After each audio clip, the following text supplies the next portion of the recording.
Love? Love, bakit gising ka pa? Saan ka galing?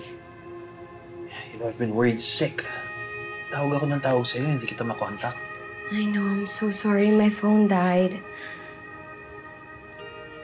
Bakit ka nga umalis nang hindi kasama ang mga bodyguard mo? Di ba, yun nga ang dahilan kung bakit ko inassign si Danilo sa'yo para may magprotekta sa'yo. May nakita kasi ako mga street kids eh. Mukhang hindi pa sila kumakain kaya dinala ko muna sila sa restaurant tapos pinasyal ko sila. Ewan ko, parang na-inspire lang ako because of you. Mahilig ka rin kasi tumulong eh. Gaya nung ginawa mo sa akin before.